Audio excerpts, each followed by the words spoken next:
بسم الله الرحمن الرحيم والطور وكتاب مسطور في رق منشور والبيت المعمور والسقف المرفوع والبحر المسجور إن عذاب ربك لواقع ما له من دافع يوم تمور السماء مورا وتسير الجبال سيرا فويل يومئذ للمكذبين الذين هم في خوض يلعبون يوم يدعون إلى نار جهنم دعا هذه النار التي كنتم بها تكذبون أفسحر هذا أم أنتم لا تبصرون اصلوها فاصبروا أو لا تصبروا سواء عليكم إنما تجزون ما كنتم تعملون إن المتقين في جنات ونعيم فاكهين بما آتاهم ربهم ووقاهم ربهم عذاب الجحيم كلوا واشربوا هنيئا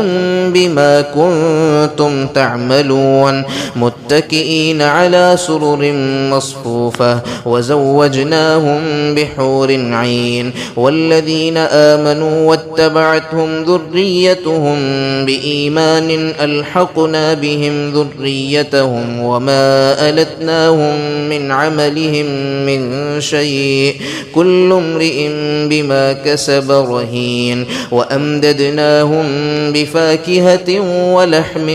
مما يشتهون يتنازعون فيها كأسا لا لغو فيها ولا تأثيم ويطوف عليهم غلمان لهم كأنهم لؤلؤ مكنون وأقبل بعضهم على بعض يتساءلون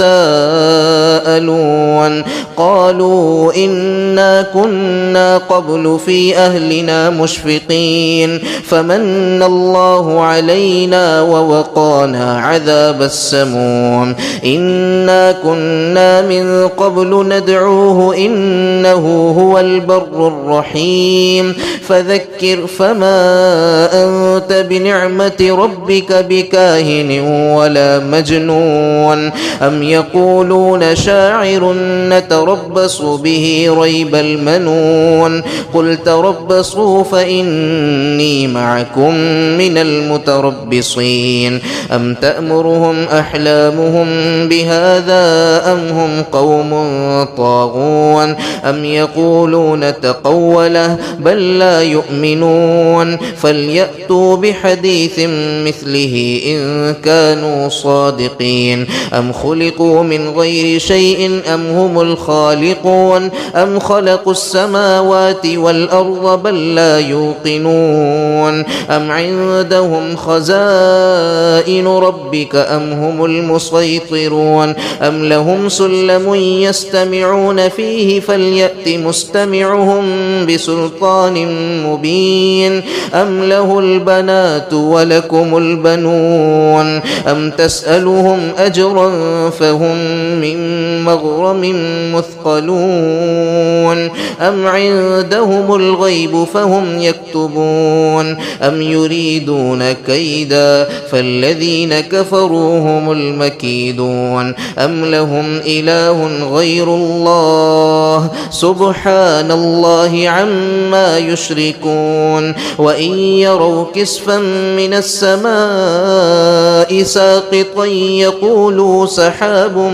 مركوم فذرهم حتى يلاقوا يومهم الذي فيه يصعقون يوم لا يغني عنهم كيدهم شيئا ولا هم ينصرون وإن للذين ظلموا عذابا دون ذلك ولكن أكثرهم لا يعلمون واصبر لحكم ربك فإنك بأعيننا وسبح بحمد ربك حين تقوم ومن الليل فسبحه وإدبار النجوم